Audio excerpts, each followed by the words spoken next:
Maintenant, quand on va sur les langues, les Peuls, le Pulaar, la langue des Peuls, coïncide à 60% avec les langues européennes. Il coïncide à 40% avec les langues eurasiatiques. C'est-à-dire qu'à partir de la Turquie, la Pologne, Turquie, jusqu'à vers la Russie là-bas, il coïncide à plus de 50% avec les langues qu'on dit ouraliennes. C'est-à-dire que l'Iran et autres là. C'est-à-dire que parce que l'Oural, c'est la chaîne de montagnes qui partage la Russie, qui partage l'Europe et puis l'Asie, si on veut.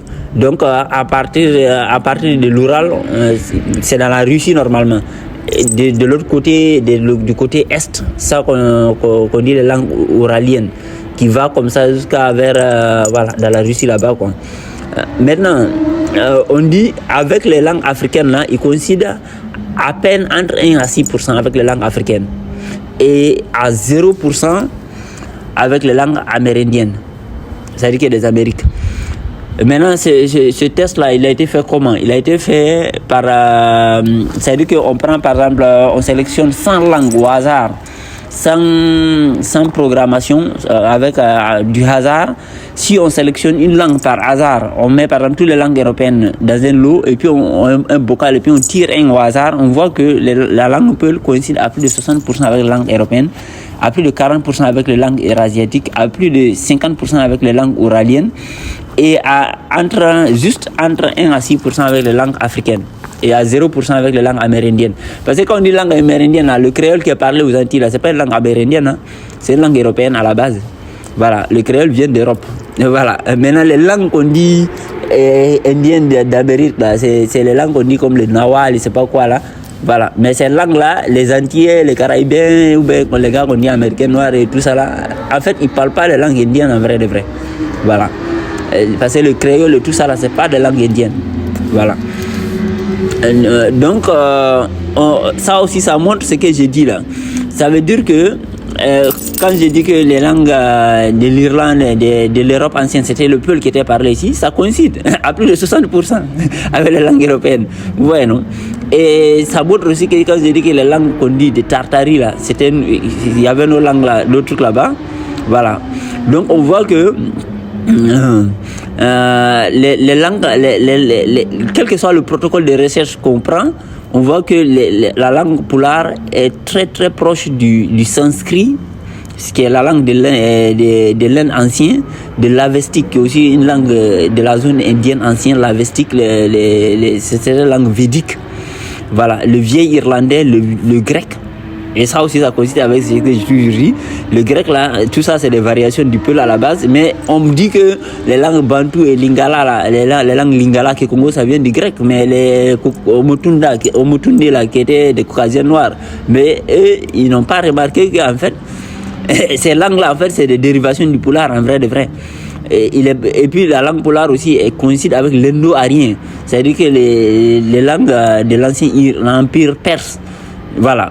Ça coïncide avec les langues ouraliennes, qui est les langues russes, le gilyak, c'est du nord de la Russie, du nord-est de la Russie, c'est-à-dire que du nord du Japon là-bas. Les langues aïnou, les langues de Corée, nippon, aïnou, la langue pulaar coïncide avec ces langues-là, vraiment. Et ce rapport-là, ça a amené même les scientifiques à dire qu'il faut qu'on traite la langue Peul de façon à part. C'est-à-dire qu'on peut pas nous étudier comme les autres langues en fait, parce que notre langue est particulière, elle est vraiment à part. De la même manière qu'en Europe ici, ils étudient le basque, la langue des basques là, de façon à part, parce qu'on voit que il peut pas être mis dans le même lot que les autres langues comme le français et l'anglais. Non. Donc maintenant, il y a un scientifique qui s'appelle Merit Reulen qui avait proposé une théorie. Il a dit qu'aux alentours je crois 30 000 ans comme ça, l'humanité devait être très très réduite à une seule communauté originelle, aux alentours de 30 000 ans en arrière.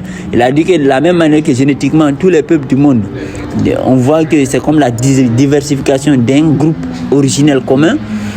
Mais il a dit aussi que théoriquement, selon sa théorie, lui, les langues aussi dérivent d'une seule langue originelle. Maintenant, quand on regarde tout ce qui a été dit ici là, C'est-à-dire que tous nos rapports avec toutes ces langues-là, on se rend compte que si le candidat, le plus grand candidat pour dire quelle est la langue originelle là, on fait partie du lot, hein. Voilà, on fait partie du lot. Et ça aussi c'est prouvé par la culture, notamment les danses, les comportements, la physionomie. Vous prenez par exemple les peuples de Burkina là, vous voyez leur tendance, les vrais peuples de Burkina, pas les féticheurs qui se font passer aujourd'hui pour peuples là, mais les vrais peuples qu'on combat aujourd'hui là. Vous voyez leur tendance à mettre les bonnets là. Vous voyez les mêmes tendances de mettre des bonnets, c'est les Russes.